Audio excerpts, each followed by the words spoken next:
saying? We up here on another level. Shout out to Mario. Shout out to Mario. Shout out to Mario. Shout out to Mario. And Tony. And Pierre. And Melanie. Tawana. What? And Missy. And Lil Mike. And NERDSoul Light. And everybody else. And SP. The Soul Prophet.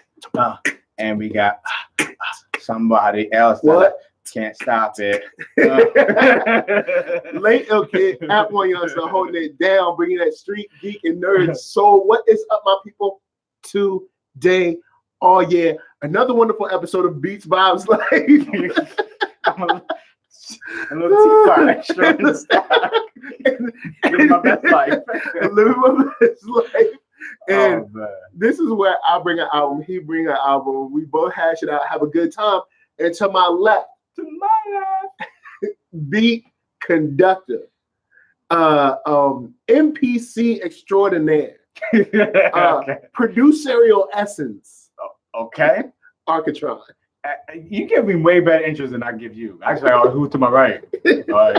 No, but hey y'all, we got Soul Brothers V-Love in the building. V-Love. But hey y'all, it's me, Arckatron, ARCKATRON.com. You can find all my music. Got some new stuff drop at the end of the month. Holla at me. Featuring this man, featuring me, featuring Haas. And PL and PL, SP. All right. Mad people on there. Maybe Elixir. We'll see. Oh yeah. Shouts to Elixir. She's dope. I gotta do something with her soon. Yeah. Shout out to Elixir. Englewood in the building. Yeah, Englewood holding it down, man. Englewood is deep this evening, but now we got some. We going deep in these hip hop streets today. But first, I have to my right. Hold on, to my right, the hardest working man in showbiz. Interview extraordinaire. Thank you. World traveler, believes in all that. Yes. Maybe. NERDSoul. NERDSoul. What's up, guys? Facebook, Instagram, Twitter, iHeartRadio, podcast, TikTok, you know what I'm saying, Spotify, all that. If you don't like looking at me, listen to me on the podcast. If you don't like listening, then look at me on the YouTube. Do whatever you got to do. You hit that thumbs up. Turn the sound off, you mean? Turn the sound off? I guess turn the sound off and just look. And then hit the thumbs up. Now, you can hit that thumbs down, but if you hit that thumbs down, I'm going to send Talent Quali after you. Yeah, I'm going to come after you. I'm going to attack you like it's the 13th of Friday, October. And essentially, he's just going to annoy you. Yeah, that's all he's going to do. I'm going to annoy you with my great voice. He's going to annoy you with, like, Twitter rants. My rants are the best. Can't mess with me. I'm the best. Everybody needs a rest. Quali is just, oh boy, man. Quali's the best, man. Best at being whack online. He's the best at that. Yeah, he's the best. But guys, we got 2 albums today. Dos. I bought an album. My album is Bone Thugs and Harmony. Boom, boom, boom. Tell me what you're gonna do. Ain't nowhere to hide when judgment come for you. You know miss everybody. Miss everybody. Yeah. Yo, who did that though? I don't know, man. Someone like shut up. Like they didn't know what they were saying. I didn't know what they were saying either. But East 1999 Eternal. That's what I got. Cleveland, Holla. And what did you bring? And I brought LeBron James in the house. Cavaliers represent. I brought 3-6 Mafia when the smoke clears 66 or 61 in the third and a half. Woo. Naked Gun. Yeah. Long title. Project Pat and Gangsta Boo. Fiend in there too. Fiend on a couple tracks. Crunchy Black might be on a couple tracks. Yeah, Crunchy Black. Lord Finesse. Lord Infamous. I mean, sorry, Lord Finesse. Yo, that'd be interesting. Lord Finesse. Lord Finesse. Sorry, Lord. That would be interesting though. Yeah. Lord Finesse and 3-6 Mafia collaboration. I don't know how that turned out. That might be interesting. Now, before we get started, I do have one sponsor I want to throw to give some love. WDEF, that's right, great radio station, has shown us so much love and sponsored us. So big shout out to WDEF, Def Squad. Much love to y'all. Eric Sermon watches the show. Redman watches the show. Keith Murray, crazy self. He even watches the show. I got one shout out. All right, what you got? A shout out, late RIP to Dave from New York. Yes. Dave, New York, passed away last month. And I didn't even know. Yeah, me neither. I think there's an event going on this Saturday at the Boombox. Okay. A tribute to him. So yeah, go. Anybody who's gonna go to the Boombox, you know, like down in Chinatown, check it out if you're in LA. I think it's this Saturday because I think it's the first Saturday of each month. So yeah, go check that out. Dave, you know what I'm saying? He just thought from New York, everything on the radio was garbage. All right. I don't even really know what Dave from New York did, but I know he did things. He did things. I don't really know either, but like I think he's probably one of the people like influencer, but like kind of like didn't want the shine. Kind of like Fab Five or something like that. Yeah, where he was always there, connecting people. And you know, like each generation has their connectors. Yeah. And different levels of connectivity. True that. You know what I'm saying? Yeah. Like the people who are popular, like a Diddy, who's connecting all the people with the parties. Yeah. And people say, oh, it's Diddy. He's got his own label now, Bad Boy. True. So then like it's almost like it's just a steamroll. You know what I mean? After a while, with people like that, who are the connectors? I think it's Malcolm Gladwell connectors. Cool. Very important. And we'll have a conversation because shouts to Thought Crimes. They brought up something in a show recently that I'm gonna talk to during our break. But first, which album do you want to do first? You want to do East 1999? And this time you can do it first because I went first last time. So you go first. You can choose whatever album you want. Which one you want to start first? Let's start with 3 6 Mafia. I knew you were gonna say that. How you know? Because I know how you feel about it. How you know how I feel about it? A lot of H's and B's and P's and N's. Well, both albums have a whole bunch of that. But I think 3 6 has way more. Yeah, 3 6. Woo, boy. They didn't hold back. I wouldn't say that. 3 6 Mafia is kind of like the quintessential South Cadillac type music. Kind of get you hype music. Yeah. Definitely. I remember back when I was like playing football and stuff, like cats will always be listening to them before a football game or something like that. You know what I'm saying? Get you hype. This album actually is straight flames for me for the first, say, 4 to 5 tracks. Yeah. This album is long. What, 22 tracks? This album is long. Lord have mercy. Lord have mercy. All I did is go. I take it, you roll hip hop. No, he's deaf. Okay. The beats are it's weird.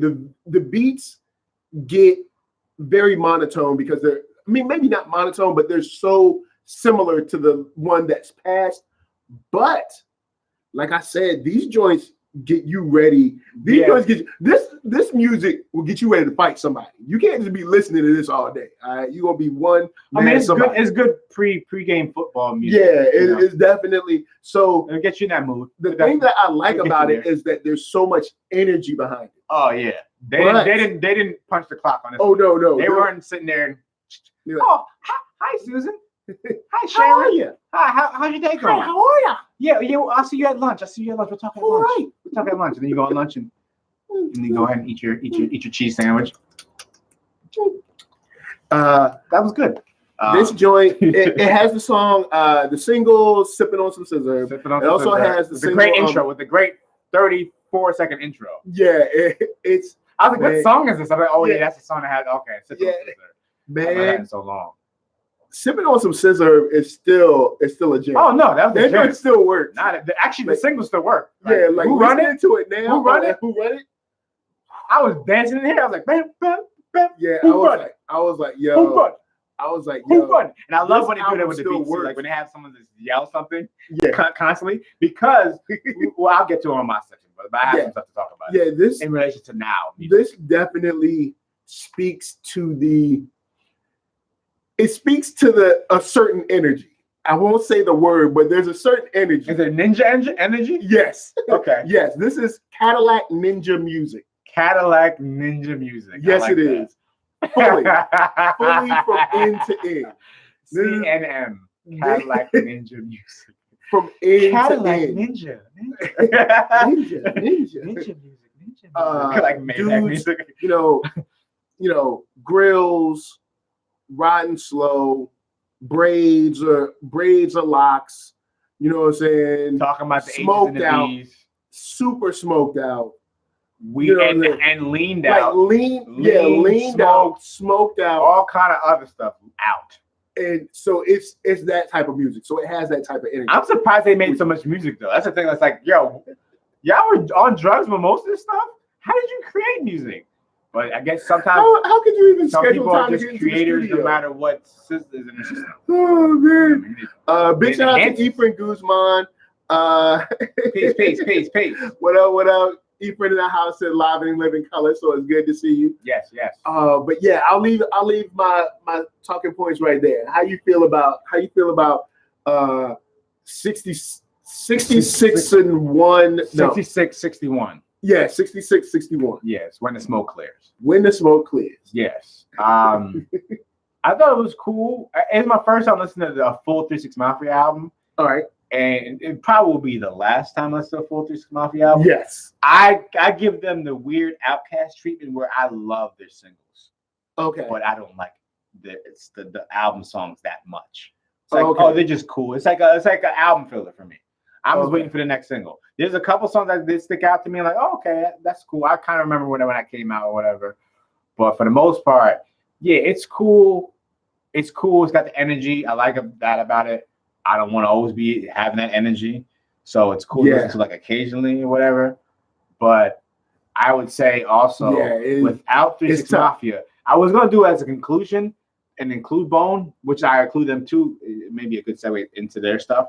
But 3 6 Mafia, without 3 6 Mafia, you don't have most of these mumble rappers today. Yeah, you just the flow in general. Like just the flow is what people are doing right now. Yeah, the beats may be different.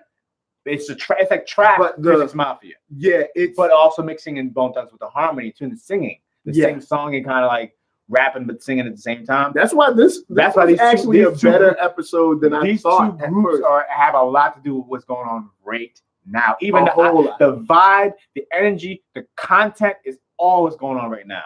So they were 20 years ahead of their time. Because no one sounded like them until now. Yeah, now everyone got the blueprint. Like, oh, let me tap into this 3 6 blueprint that no one knew about. And everyone's doing it now. 3 6 was doing it, and nobody else really ever picked it up until now. Yeah, and now like pretty much every mumble rapper, all the babies are kind of doing their babies. Yeah, there's a lot of 3 6 babies out there. Yeah, a whole lot. With that said, I had a lot of fun listening to the beginning of this album. Yeah. But the further you get, there's only so much like drugs and like H&Bs. Gangsta Boo is hilarious though. All right, here's the funny thing about Gangsta Boo. If you see Gangsta Boo on the cover of this album, you're like, oh, look at that lady. She got glasses on. She looks nice.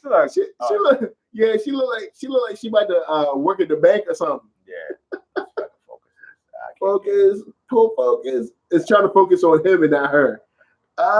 Give us some love. Focus on her. Yeah, right, but she got glasses on. Yeah. So it's like, oh, she's nice. It's like, oh, look at that nice young lady. We got Jazzy Johnson in the building. Jazzy Johnson. And swoop for you. Woo for you. How Geyser. How you doing, man? Man, I was like, there are so many like different sound effects from like, I mean, keep walking. Yeah. One was gonna make the album, I'll tell you that one. Yeah, it's like Psycho Crush. Oh yeah, Psycho Crush. It's like the words was like so perfect back then. Yeah, like too easy. Like brush his hair. Yeah. Whoop. The birdie or whatever he does. Oh boy. So with all of the H and the B's, tons of drug usage. I don't think there's a track they don't use drugs on. No, they're using drugs on that. They're true to this. But the thing that it was a vibe. It was a feeling they were trying to invoke at the time that no one was really hyped like that. Remember that they were called No. Who was the Tear the Club Up Thugs? Was that the 363? That was like another name that they had. Yeah, that was like another name they had. Cause I'm thinking, who was Tear the Club Up? It might have been them. Or was it Lil Jon and like East Side Boys? Who knows? Who are the Tear the Club Up Thugs? We'll look and see who was Tear the Club Up. Yeah, who was tearing the club up? Unless Haas is over here and got Haas. We got nobody. We got the correspondence today. Yeah, go and check out, see who Tear the Club Up is. And I'll go in and get ready for my score. Thugs. I believe it's 3-6 was a clip. Yeah, the music 3-6 was that was another one of the aliens. Tear the Club Up. So, as hype as the music is, as jumping as a lot of these tracks are, for me, at least at this time in my life, because there were some songs that came on, I was like, yeah. It's like, but I can only take it's weird. It's kind of like the drug selling rap, but it's just drug usage rap. Okay, it's almost like on the same vein where it's so much. There's some great beats, some great energy, but the content is a little tough for me. I'm gonna put this in the middle, right at 5.5. Okay. That's my score for this. I know some people that love this album. Yeah, because I'm from VA, so I know some people that's like, they're like, you bugging. This is like a 9.5, and I'm like, dude, I can only take so much. All right, so Tear the Club Up Thugs was just DJ Paul, Lord Infamous, and Juicy J. Okay, which was mainly the people who were hosting 3-6 Mafia, but 3-6 Mafia included Crunchy Black and Gangsta Boo and Coops. Gangsta Boo that looked mad. Like she was a librarian, but then like come and rap. Yeah, she was. She had other thoughts. So her image didn't portray exactly who the Gangsta Boo was. Yeah. It kind of definitely. The name threw you off. I mean, the name threw you. The name was right. We should, but her looks threw you off. Yeah, she had glasses on and everything. Hi, that's me. I'm Gangsta Boo. Hi, how are you? I'm Gangsta Boo. I'm Gangsta Boo. Yeah. So how about you? Where you at with? Hip hop and radio, where you at? I might give it the same score, or maybe a little bit higher, maybe a 6. Okay. I'll give it a solid 6. Okay. Just because like I feel that impact is very important to me. Okay. And if your ripple effect happens 20 years later, that's crazy. That rarely happens. Where like 20 years later, your sound is what everyone's chasing. True. Mixed with bones. Yeah, mixed with bones. So the fact that they're so influential so many years in the future, I guess you got to give them some props for that. Yeah, you got to give them some props. Yeah, like someone found them. They kind of trailblazed a lot of the current. You know what it was? Mumble sound. Back in the days, they were like the only crew that had the hypeness and the drugness use and everything. Yeah, out there. Because you had like really out pressure, but it was a little different. No, I'm talking. This like we talking about like. Well, yeah, they were back then. They've been out since '95. Yeah, they were before Bone Crusher. Yeah. So I'm saying like they were out there with it from the beginning. Yeah, and they were very bold in that kind of way. Where like we do drugs all the time. Yeah, and they just made music that was hypnotizing. Like, it was. There is a very hypnotic vibe about it. Hypnotized minds. That was. I don't think it's as hypnotic as the album we're about to get into later. No. But it definitely has. What I'll say is both albums take you to their world. Yeah. That's it. If you want to visit, you can visit. If you don't, we're still here. Leave and come back. Yeah. So we give you the highlights of our world. That's how we're feeling about that. When the smoke clears, 66 and 61 or something. 66, 61. Yeah. When the smoke clears. Chapter 3. When the verse they were just dropping mad Bible verses. I was like, hold on. I was trying to do I'm like, you got me trying to do research at the beginning of your album. Come on, man. You got it. Like, you're killing me. Now, since we talked about 3-6 Mafia, okay. Thought Crimes brought up, they were talking about Tupac's legacy. And they made a couple statements about Death Row Records and Bad Boy Records. And kind of like the level of influence and stuff like that. Okay. I wanted to throw this to you and people on Instagram and people on YouTube. Do you think that Death Row had a better roster and a more influential roster than Bad Boy? That's a tough one. I think it's a tie. Okay. Because like in terms of influence, like Biggie and Pac kind of cancel each other out. Okay. Pac maybe more than Biggie. All right. But Diddy has you have to. And also, should we count Pac before Death Row? That's another thing. No, we can just count Pac when he was on Death Row. Like those years are still influential. Okay. Yeah. Like, yeah. He was there for had All Eyes a on year, Me, and then he died. yeah. So it's like it's very, and then the music still it had to be Today. Yeah. But Biggie was cut short, but his impact is just for 2 albums is very massive. Yeah. Then you have Mace. You had to count Mace. When Mace came out, that was a thing. Yeah. That was a thing. Yeah. Then when Diddy came out, that was a thing. Yeah. And then he came out again, and it was more of a thing. Yeah. And so then you had to factor Diddy in too. You got to factor Faith, Carl Thompson. Carl Thomas. Yeah, Carl Thompson. Carl Thomas. Carl Thompson is like the less popular brother. 112. Yeah. You know what? Total. You know what? All right. You have to factor the R&B side. I see where you're going. Yeah. Death Row, because they were talking about, sooner or later they were thinking about doing a Death Row East. Yeah, exactly. And he was trying to sign some of the artists that was on Bad Boy or who were just gruntled. Yeah. And when you bring up that R&B side, you got a point. Total had some jams. Especially Total whenever they worked with Timbaland. I don't know why Puff did not make that happen.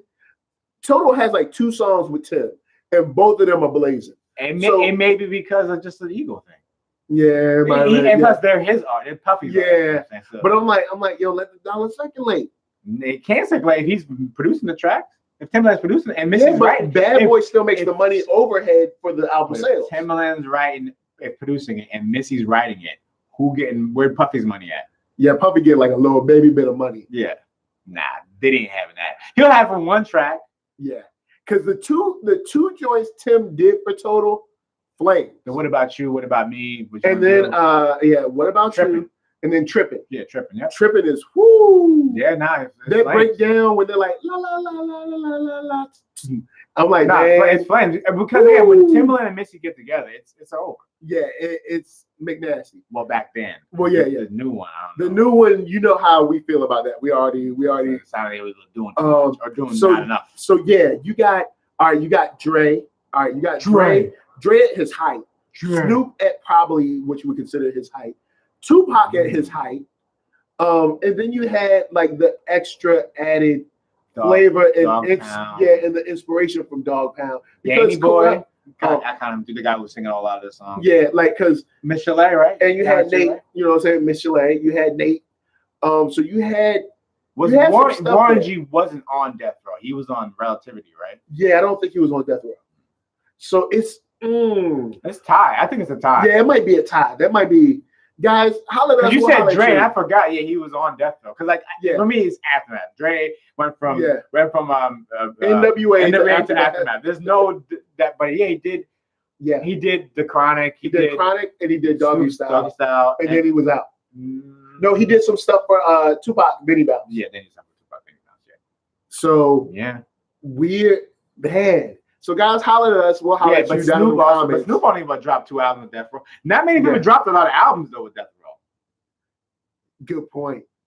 There was there's not a lot of albums dropping from Bad Boy either. Strangely, it's like everybody had kind of like Total had they at least had 2. Snoop only had 2, but Dre only had technically 1. Yeah, Dre and he's the power. He's the guy making all the music. How does he only have 1 album? Good point. Yeah, wow. Yeah, they might wash each other out strangely. Yeah, I think the impact of the R&B section is the big, R&B side is huge. I think Death Row rap section had more impact. Yeah, because you have Snoop, Dre, and Pac, which are that's a trinity right there. Yeah, and see, you could have had something dope with Nate Dogg, but it seemed like they didn't want to push him like that. Yeah, I don't know about the whole deal with Nate though. Maybe he didn't want to. Maybe he saw what was going on with Death Row and didn't want to deal with all that. Yeah, that's true. Well, because we'll never. I mean, stories always come out about Death Row, but we'll never know the full everything. Nah, like Death Row was just like when people say toxic, that was a toxic place to be. People be using the term toxic all wrong. You know what I'm saying? But it starts from the head, and that dude. didn't seem like a he was nice dude. Shook seemed definitely off and crazy. Big shout out to Thomas D. Thomas D. What up? Big shout out. So with that said, we got some hip hop news. Yeah, hip hop news. A little hip hop news. All right. So 50 Cent sat down with the Hollywood Reporter to discuss the final season of Power and the spinoff Power Book 2 Ghost. During the discussion, wait, that's the name of the Power Book 2? Yeah, Power Book 2. Power Book 2. Book 2. Okay, you said Power Book. I'm like, wait, we got a Power Book. MacBook. Power Book, the one before the MacBook. 50 Cent getting an attack. Okay, Power Book, Ghost. Okay, so, Ghost in your Power Book. All right, cool. Ghost in the Machine. Gotcha. So during the discussion, he also spoke on the current wave of hip hop, addressing the way fans are consuming music and how more artists are likely to disappear after one hit. His quote is, "Hip hop is youth connected. They have a low attention span. You'll have to see way more artists and come. You'll see way more artists come and have one hit and disappear now because of how we're consuming music." 50 Cent said the interview's 8-minute mark. He also continued saying they meet the audience before they meet the record companies, and because they're not getting bumped around as much as we were getting bumped around before you got your shot, they're going to take off and be on the road, running around, having the time of their life before they're preconditioned to write music. And then when they come back and slow down, they're not going to be able to write a hit record to save their life. So he touches on a couple of issues in this one. Okay. Overall, I think he might have a slight point. I don't think, due to the way artists are now and the way music is created now, you don't really have, I guess, A&Rs and people like building artists. Okay. You know, like getting them ready for the road, getting them ready to write songs, making them better. Like you don't have situations where like, you know, Tim and Missy are making each other make beats over and write songs over and over again and stuff. You don't really have that. And you don't have that from the label aspect because people aren't going to labels. Now, at the same time, there's a lot of labels that won't doing that in the first place. Okay. See, Thomas D said, if you're tired of the executive producer all up in the videos and all over the music, then come to Death Row. Pretty much. Diddy was in everything, man. Yo, you just sit down, bro, for a second. But Diddy was also on the line of this. I think someone who tried to build artists, that tried to, like, all right, you're talented. Let's get you ready for, you know, interviews and marketing and touring and that's performing. That's an old skill. Yeah. I don't. That maybe it hasn't transferred over. I don't. There's a couple of people that are doing things like that, like still developing artists, but for the most part, it's like you gotta come and develop to us, and then we're just kind of maximize as much as we can at the little small window that you have, to kind of get everyone's ear, and then like, all right, you're done. We're done with you. You know, next person. Yeah. So it's like very microwave. Yeah, because the way he says it is almost like it's the artist's fault, and it's the artist's fault for. I think this is more of a problem that the industry created and now is sort of reaping the benefits of. Because, you know, the industry, yes, they did build artists. They did a lot of work on performing and rehearsing and blah, blah, blah. But then they also screwed a lot of artists that made artists tell younger artists, don't. I mean, and even if they weren't telling us, we've heard Michael say, I said Michael like I know him, but Mr. Jackson say that Sony's the devil. We've heard, you saw Prince write Slave on his cheek. So it's like, so now you have all these people. There's a song called Labels by GZA. Yeah. So, I mean, you have all these people that grew up from there saying, I don't want to go to a label. Yeah. So. Even though he was on a label when he said that. Yeah, that's true. Well, maybe that's why, because he's like, yo, man, I came back here to do this and I'm still having the same problems, even with all the knowledge that I have, you know, because, and then of course, you know, there's the whole doubt, like, oh, I know you've had this problem before, but sign with us and we'll be okay. And, you know, and then you get there and it's cool for like 2-3 months. And then you're like, you're doing the same stuff the last label was doing. Yeah. So is this an issue where artists aren't ready or aren't good enough to, you know, like you said, they can't write a hit record to save their life? Or is it an issue where habitual habits? Yeah. If you and the lives are so young. When you're young, a lot of people just pick up the mic, so to speak. Yeah. Okay. They don't know no better. It's like lightning in a bottle. You catch it, but it is lightning in a bottle. Word. So I feel that like the development's not there. There's no G League or D League back in the day. Yeah. There's no development league. There's no. It's like I could be right here today, and tomorrow I could be on TV, and everyone shout my name. Yeah, and there's nobody doing media training. There's nothing in between that. There's less filter to get to places, which is great because you become viral. There's less gatekeepers now, which is good. But then at the same time, gatekeepers, the good ones, would get you ready. Like, hey, this is what it feels like to be on tour, 50 dates or something like that. You're not going to be able to get the sleep that you thought you was going to get. But this is what it's like to be on an interview TDE, after interview after interview. You know what TDE does? What? If they sign an artist, they trickle them in. That's development. You trickle them in because you can't just put them on a stage in front of 50 people, like 50 shows, like in a month or whatever. Yeah. Because that's just it's extreme. Yeah. What TDE does is they creep them in. So like they sign to do a reason. He just creeps in. He goes to some shows. He's at some shows. Okay. Maybe whoever's dropping their album, he'll be on their so he may be open up for them, or maybe the third act or whatever before their act. Like, and you creep them in, but you also see if they can handle it. Yeah. You're also watching like, all right, maybe he's not ready for this. Maybe we need to talk about it more, get his show better. It's all this kind of developmental things that you would do, and it's a learning experience. But that's only for if you care about the artist being an artist. Yeah, and that's the problem. There were only a few labels that actually cared in the first place. Yeah. And then once they left and died off, and then plus you have all this information from other artists saying like, yo, don't sign.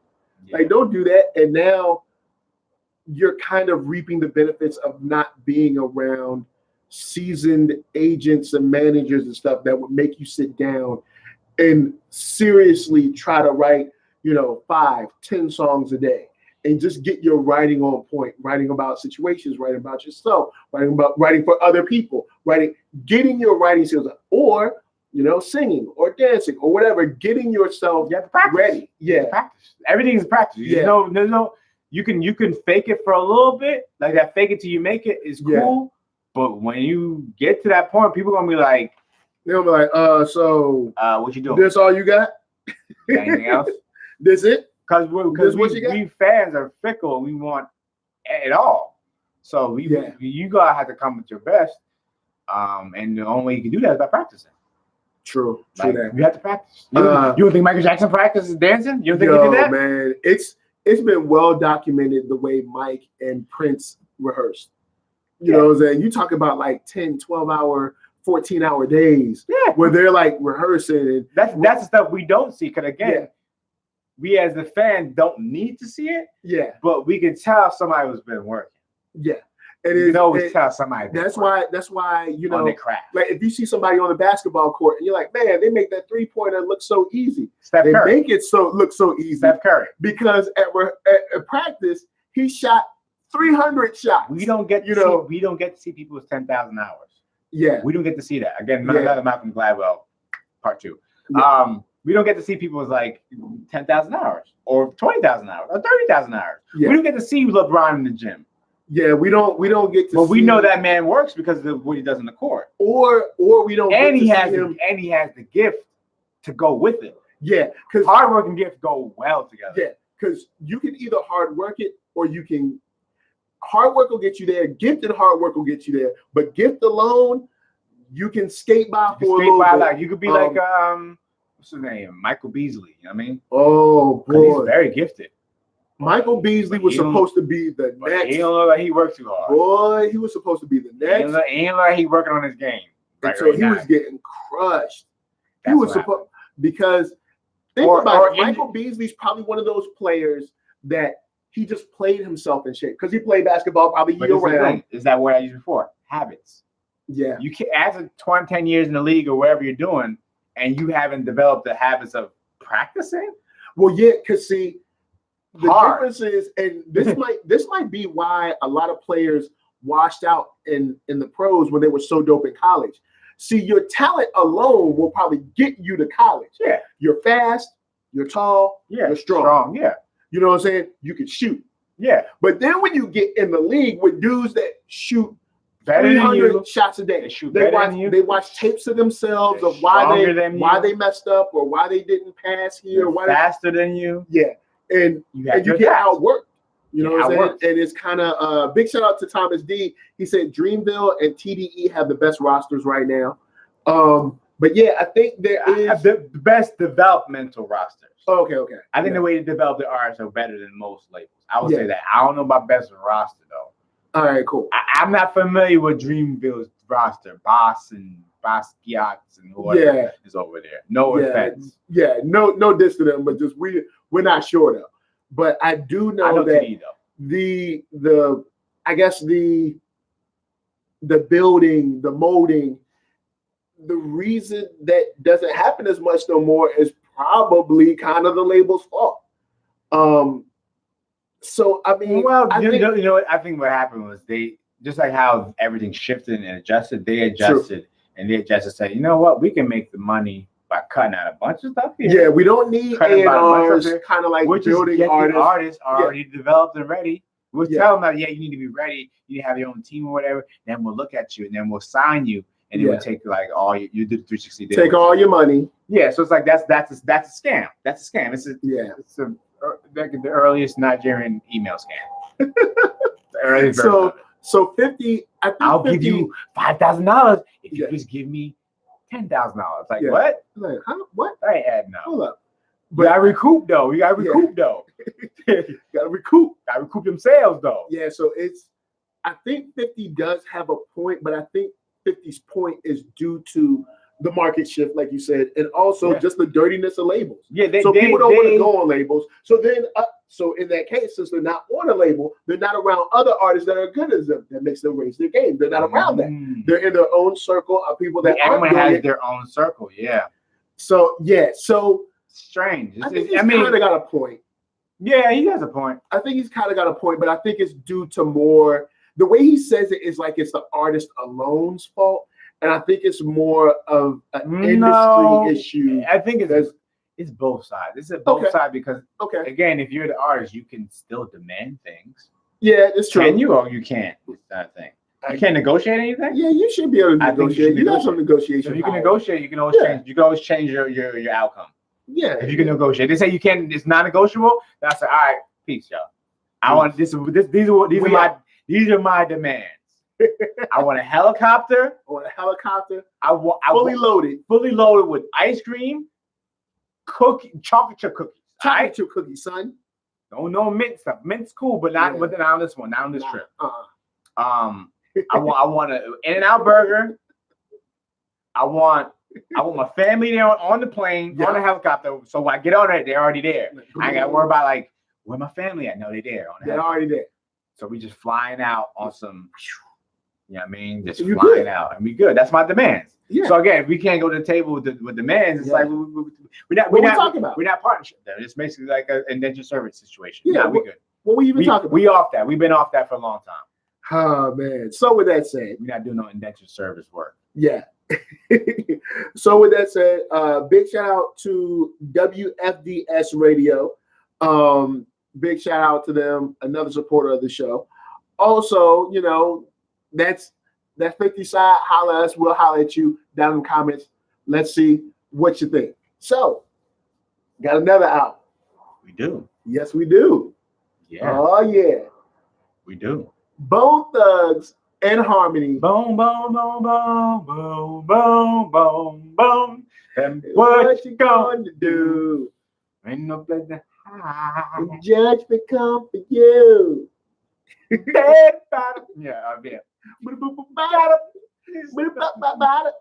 Miss everybody. Yeah, miss everybody. So East 1999 Eternal. Yes. I'll let you go first because I went first on the last. Oh, so you gonna have me in the middle of the show just do all my reviews and bookend it with yours? Okay. Thomas D said I want New York cheesecake with Marciano cherries. Yep. Or the maraschino cherries, whatever. Maraschino, Marciano, Rock Mars. Rock Marcy cherries. Marciano cherry. Yo, he should come up with his own brand. Yeah. Maraschino cherry. Yeah. But all right, cool. I'll go first and then I'll let you. No, I go first. Oh, you want to go first? Yeah, because you went first. I'll go first on this one. Jeez, man. It's like I'm a dentist. I'm pulling teeth over here. Not messaging. So I did Bone. Well, we both did it, but yeah. Bone Thugs, East 99 Eternal. East 1999 Eternal. Okay. Which wasn't in 1999. It came out in 95. Yeah. Like kind of how 93 Till Infinity, but that came out in 93. So I don't know. Moving on. Yeah, but remember like 1999 and like 2000. Yeah. That was like everybody was like, that was a thing. That was a thing. Yo, strangely enough. It was a thing. I thought again, I went to the world of Cleveland into Bone Thugs world. Yeah. And it's a harmonic, melodious, very thuggish, ruggish Bone. That's very it's very to themselves, like its own like community and world that they put you into. And it's strange because like you never heard it before. And you never really heard it after it either. Yeah, you haven't really heard anyone like them since. No, and the not even close. It's a group, so and again, we're doing groups because think about this. Nowadays, how many groups are there that's actually rapping? Zero. Well, there's one. There's one. Who's Migos? Oh yeah. That's the one. That's it. But man, you count Ray Shermer too. It's like two of them. It's a duo. There's one that sing the No Sweat song. No Sweat. Oh yeah. No something. No Flex song. Which should be your song. We don't flex around here because you're Master Flex. Yeah. Flex Master Funk. Thomas D said Thug Ballads. yeah. It's very it's got all the feels. It's got different kind of feels. Like it's different kind of energy coming with their style, and I like it. I've always liked their style. I'm like, but I just didn't know where to fit it in category. Like you know, how people they always like to put things in categories, and for this one thing was Bone was the one I just didn't know what category to fit in. Yeah, I don't know what to do with him. My friend Amon in DC, Maryland area loves Bone Thugs, so he was my second introduction to Bone Thugs. My first introduction was hearing Crossroads, Nuggets Ruggets, and First of the Month. And I'm like, these songs are different. That's good. These songs cool. Yeah. And then when Crossroads, the remix came out. Oh yeah. Because I didn't know there was an original Crossroads until I played the album. I'm like, this ain't Crossroads. This ain't Crossroads. What's this? This ain't no Crossroads. That's the wrong one. So I go to the bottom. I was like, oh, the DJ Unique remix was the version that we all know. Ain't that something? It was a remix. I don't think it's on the original album actually. It was like a re-release. They put it on. It's on the single, but not on the actual album. I listened to the re-release. But remember they used to do that back then, where like sometimes your singles won't be on your album. Like it's like, why isn't this here? Big shout out to Shot by Nolan in the house. Another woo for you. Woo for you. He said they're ahead of their time. Thuggish, ruggish cadences. Yeah, they had it. They were really ahead of their time with it. Definitely. I like the album. It just had a flow to it. Like it's just a vibe. It's a vibe, just like 3 6 Mafia. It's another vibe. They fit kind of in some weird space too together because it's just kind of ones of ones, but they're so totally different. The subject matter is somewhat similar. Yeah, it's just the 3 6 went super raunch. Yeah. Their Bone Thugs is definitely kind of like it's just thug music the whole time. Like you shooting somebody, killing somebody, selling dope. But we singing about it. But we singing it, and it's like Nate Dogg. It's so smooth. It's like Nate Dogg in a way. Like Nate Dogg was thug dude rapping about, but he was singing. It's like when I met you last night. Yeah. It sounded all nice. Oh, then he said the next line yeah. So it's like he plays with that too in that way where like it's hardcore, but it's soft. It's so smooth. So smooth. Yeah, smooth is what I would say. Definitely smooth. So what you think of the album? I think the album is a little too long. Yeah, they're both too long. I'm like, yo, I gotta have to sit down for 2.5 hours to listen to both these albums. Every time I start to be like, man, this album is getting kind of long, I get like trapped back into their like wordplay, and I'm like, this is just interesting to listen to the music. Yeah, just the way they harmonize the way they harmonize and ride each beat and each like kind of like the way they syncopate in weird ways. Is there a documentary on them? There needs to be one. And even 362, like that, they're the fascinating groups. Like yeah, because there's how did this all like come you said, together? they're 101. There's no other 3-6. Who came up with this? No other Bone. My question is, who came up with the style? Yeah, I wonder who was sitting around that was like rapping fast, but they were like, you know what? There's people that rap fast, but what if we got like smooth with it? Yeah. But like we're still like shooting people, but just smoothly shooting them. Like they shot so many people on this album. You know what it's like? It's like seeing an action movie like a Bourne. Oh, okay. Seeing it in slow motion. Because it's smooth. Very smooth. Yeah. But it's very violent too. Yes. This album is mad violent. The singles still work. The flows still work. This album is kind of timeless. Yeah, it's weird. It doesn't have a time. It's not timeless. It just doesn't have a date on it. Yeah, it doesn't feel dated when you listen. I don't know what the only part that makes it feel dated is that it's so much thug talk. I'm like, yeah, this had to be like early 90s. Early 90s, yeah. And one thing that I like is that even though these were Eazy's boys, Eazy wasn't all in the record. Yeah. Dancing, talking. Yeah. Telling you what's up. There's a story that I think maybe a Vlad interview like with I think there's multiple interviews with either Crazy, Crazy, Wish. How does Vlad Vlad? Well, we kind of know how he be getting these interviews, but I mean, because Vlad he has clout, but he is working too. Yeah, he is working. Yeah, he has worked his channel up to a point. He's working. He definitely has worked. It's just that his interviews are so like, dude, say something. Like it'll be like these weird blank pauses, and I'm like, what is he doing? We got Discipline 99 all the way from snap! What up? What up? From DC, all right, Maryland. What up, man? What up? What up? Oh, Shot by Nolan says, "Oh, word up, word up." Yeah, 303. He had 303 master. Yeah.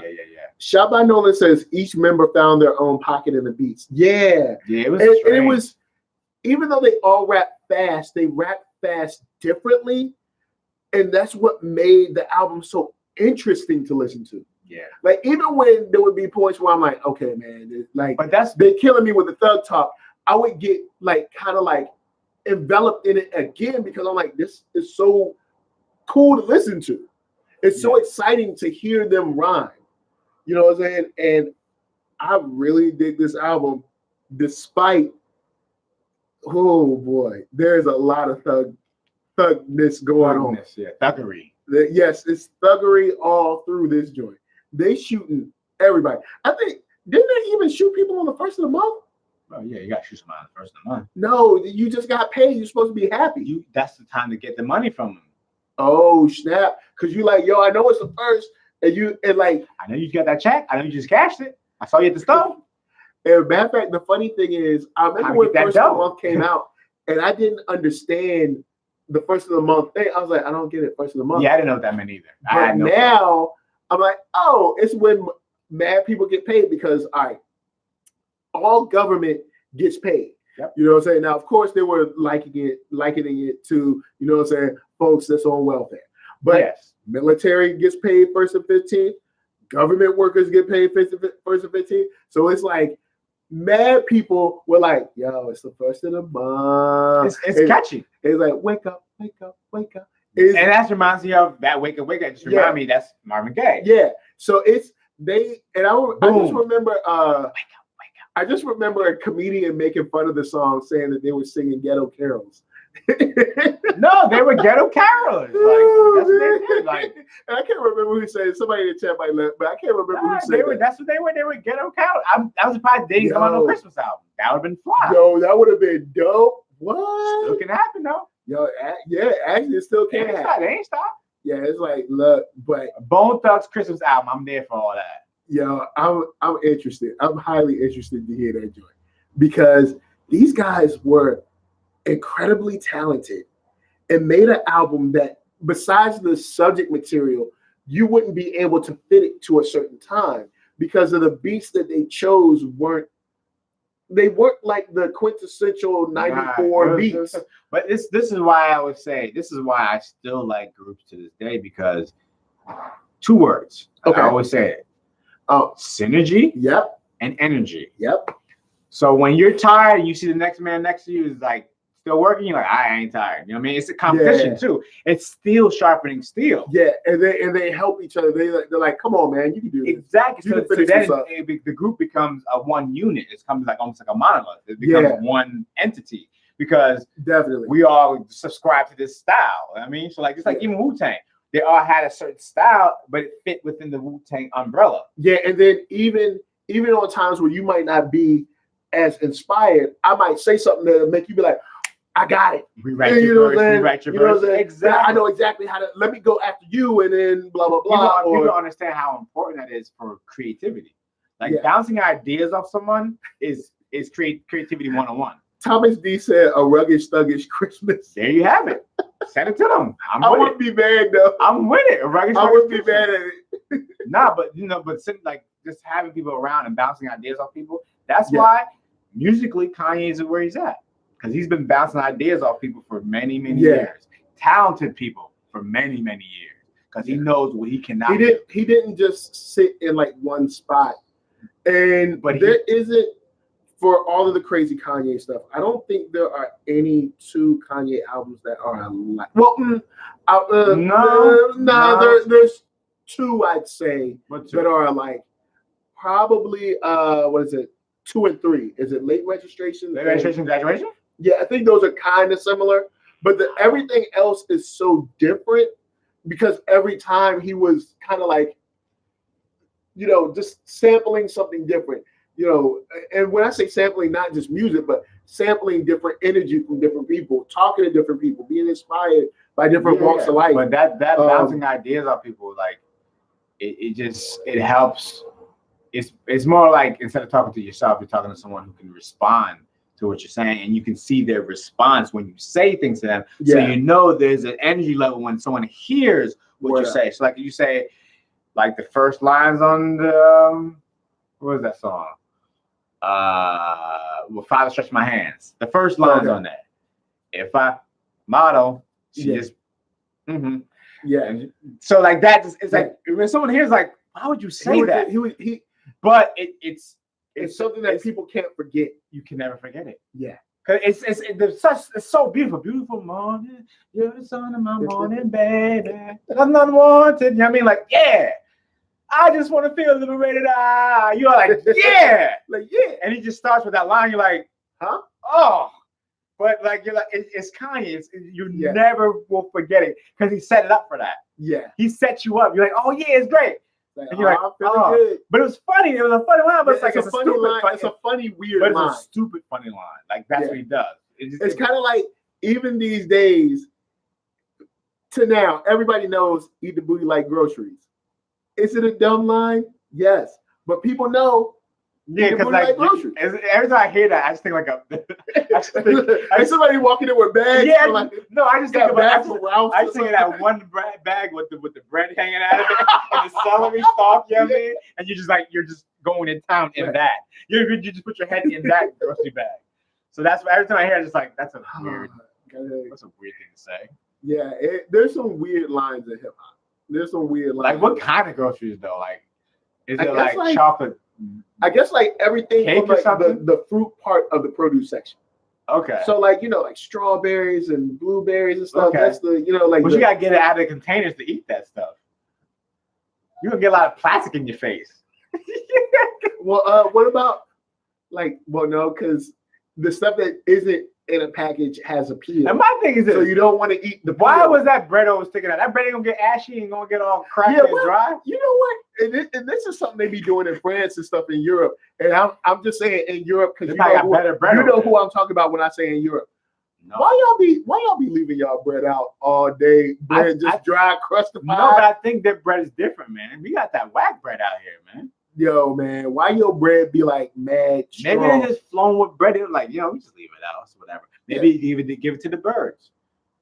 Okay, I guess. You just got that long baguette. Is bread even good for birds? Because we would be giving birds bread. I mean, they've been living, so I guess they're not extinct. I mean, birds can eat bread. Until they become extinct, you're like, maybe we should start feeding them bread.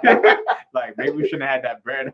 We never knew birds were gluten-free. No, that's what I'm trying to say. But that's what I'm saying. Like, we don't know, like, it could have a lasting effect on how, like, food has a lasting effect on us. It could be the same thing with birds. Their immune system might not be able to handle that bread. All that yeast, you know what I mean? Oh, man. Now, quick shout out to the chat. Thomas D said, of course, a Rugged Sluggish Christmas. Shot by Nolan, followed by saying a Charlie Brown special. And then Thomas D said, Snoopy is now a pit bull. Yeah.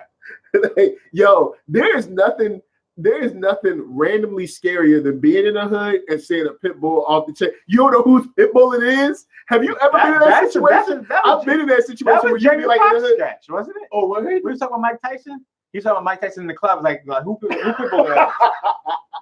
He's like, you just want to run. I've just run away. Like who let him loose? This is what I've seen in the hood: random pit bulls, random German shepherds, and then just mad cats. Like cats just be making love in the hood. Like, all right, because it'd be like, please spay and neuter your cats, all right? Because they be having like way.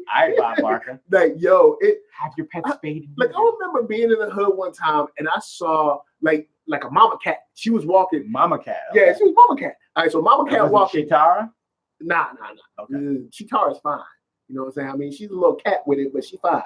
And like she could be a mama cat. She could have some children. She ain't got no kids yet. She could have some. The Snarf Sniff Snarfer could have been her children or something. No, or like Wiley Cat, another one.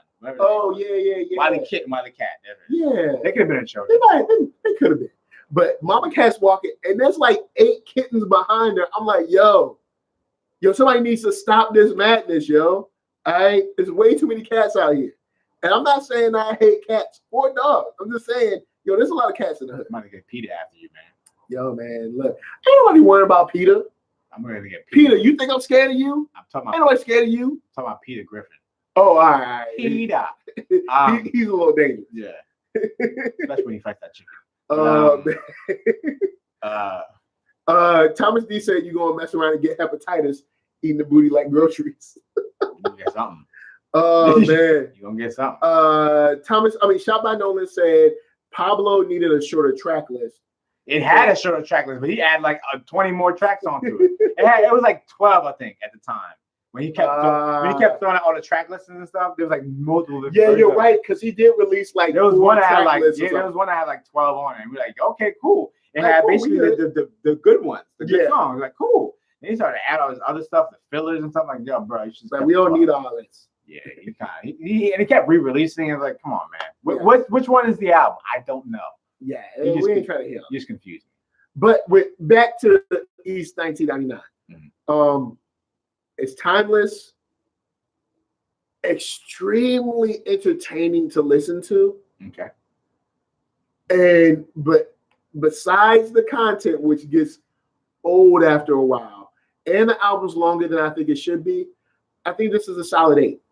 This is a solid 8. That's a little high. Okay. I think this is a solid 8, man. It's just so creative. It's just so. It's like I'll catch myself being like, man, this is good. And like, you know listening to what we gotta stop doing? You used to always score first too. Oh, all right, sorry. I just realized that. I'm always saying it after you say your score. I'm retracting my score. No, you already scored. No, you can't retract it. No, because your score always affects my score. Okay, you go. It's too late. You already said your score. Well, you go first from now on. Okay, yeah, we'll do that from now on. Cool. You don't know my score? We got like 20 seconds over here. I'm trying to like get to the end and like be like a little teaser, like they don't know my score.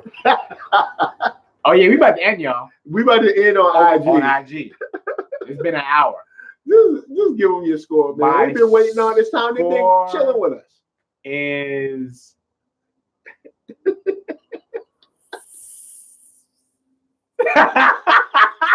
7.5.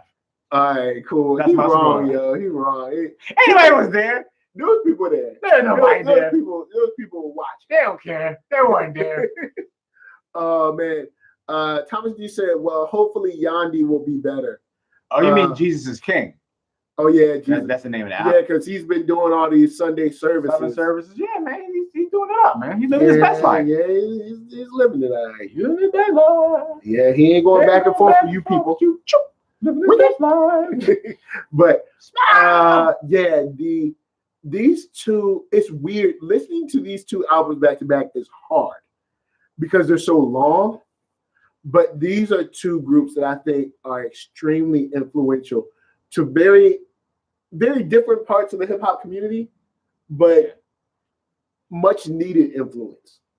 Yeah, because the Bone Thugs is still influence. Like even though it's like a quiet influence, a lot of people styles are because of Bone Thugs. Yeah.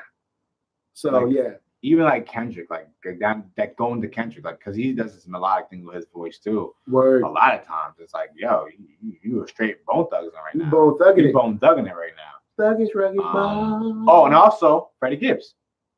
Oh yeah, I heard because he's from Gary, Indiana, which is Cleveland, Ohio. They're kind of in the same region. Yeah, they're in the region of the country. So, but I heard a lot of Freddie Gibbs. Midwest kind of that fast rap that he does. That's straight up Midwest. Yeah, because it's weird. You have the Midwest, and a lot of people just say Midwest, but there's even though it's Mid-East. If you haven't been to the Midwest, well, yeah, because technically it's not the Midwest anymore. Back then it was called the Midwest because we had not expanded. Well, I say we, no, people from Europe had not expanded the country then. But you have Indiana, like Ohio. Mm-hmm. You have like St. Louis, Missouri. You have Chicago.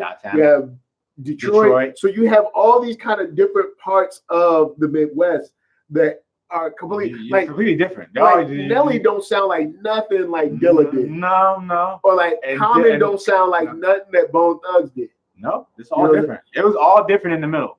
Yeah, and mad different. Yeah. Maybe because each place had its own sound. In its entirety. In a good way. Yeah, in a good way. In a good way. But guys, holler at us. We're gonna holler at you down in the comments. Let's talk either East 1999 Eternal or Teapot. The Teapot. Or we can talk 66, 61 When the Smoke Clears. But before we get out of here, to my left, the awesome producer that's coming out with an album this month. 29. If we're lucky. Yes. We'll be lucky. We'll be lucky. Don't worry, guys. I got you. Arckatron.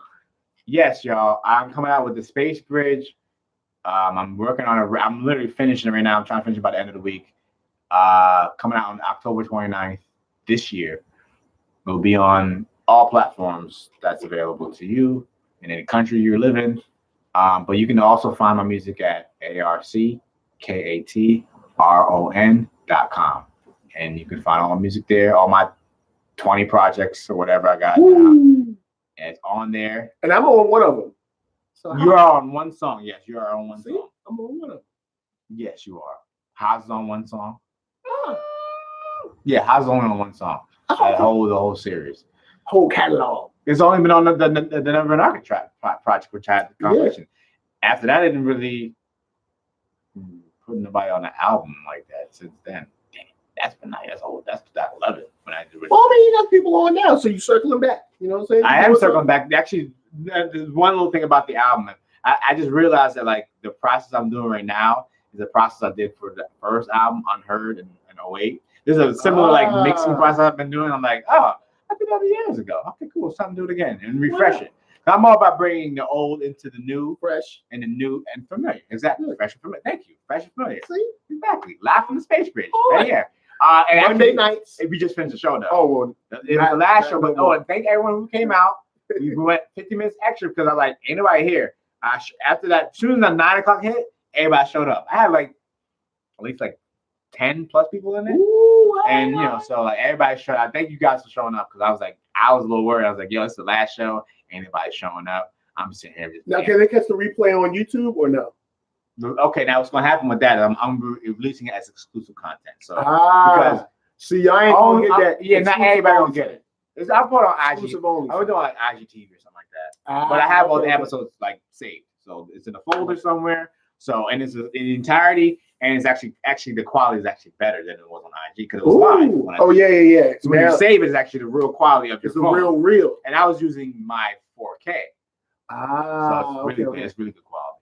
Yeah, this was up. Yeah, so where can they find you, good sir, Mr. Hardest Working Man in Show Business, aka the interview extraordinaire, aka the father of Lil Mike, aka you know what I mean, NERDSoul light people, you know what I'm saying? You're little baby head. Yeah, all that stuff.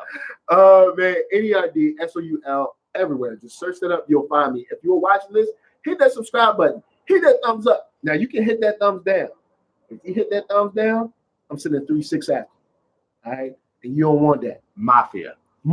Yes. All right. you don't want that. Because it's 3-6 Mafia is like, I don't know, 18 people. All right. That's a lot of people. All right. So you can hit that thumbs down. I'm just letting you know you don't want to get stomped out by Gangsta Boo. I don't think it's even a group. I think they broke up. Oh, well. They'll get back together just to whoop you up. All right. Just remember that. On the channel, we got NERDSoul Gaming going right now. We got, of course, Beast Vibes Life here on Wednesdays. We got. Did you talk about Mario Kart on gaming? What's up? Did you talk about Mario Kart on your NERDSoul gaming? Nah, I don't think he. This week he did a gameplay. C Brown did a gameplay of Horde mode for Gears of War 5. C Brown, are you in there? Yeah. So he did that. Dodo. What is that? No, like doodoo. But we got lounging maybe coming back on Sunday. I'll see. But Sunday we got this. We got a watch along. Yes, we do. We're gonna be watching Dolomite Human Tornado. Yes. We also got some other stuff coming up this week. We got Raising Dion that I'll do a review on Sunday for. We got the Dolomite movie. My Name is Dolomite coming out this Friday on Netflix. Netflix is kind of killing them on the sleep. So I'll be reviewing My Name is Dolomite this weekend, maybe with you, but we're not sure. I don't know about your schedule. I don't know. We might not be able to do it. What day do you want to do it? Want to do it Sunday? Maybe Sunday. Sunday? Okay, so we got to watch it. Okay. Yeah, Mike. So, yeah, but look, we got mad stuff coming. So thank you for watching. Stay tuned. And, of course, from us to you, we're saying shouts out to Hoslow, Jazzy Jonathan. Who else was over there? Everybody that was over there. Shot by Nolan. Thomas D. Big shout out to V-Love. Cooley High. Big shout out to him. Ephraim Guzman. Thought Crimes, Prince and Sin. Alan Lewis. He's not here, but usually being Discipline 99. Oh, Discipline 99. Yeah. Little Miss Chocolate. All y'all. Thanks for the love. We'll see y'all next time. And until then, it's from us to you saying peace. And said in the peace. Building. Woo. Said peace. VA's in the building. LA, get on the floor. Get on the floor. Remember that joint? That move to the left, show it. Remember that joint with Busta Rhymes and Chingy? Remember that joint? And Fat Joe? You remember that joint? Wait a minute. The move it to the left shoulder. And you suggest from the he said like, oh man. Yeah. I think the first line I think it was something with a tambourine. I forgot what Ching-a-ling's line was, but it was something like that, something of that nature. You know, Mama, I need to shake it like a tambourine. I have a guy said. Chiggy boy, whoo, Chingy. That was the thing. Anyway, we love y'all. Peace. Deuces. Cool. Woo. It's like,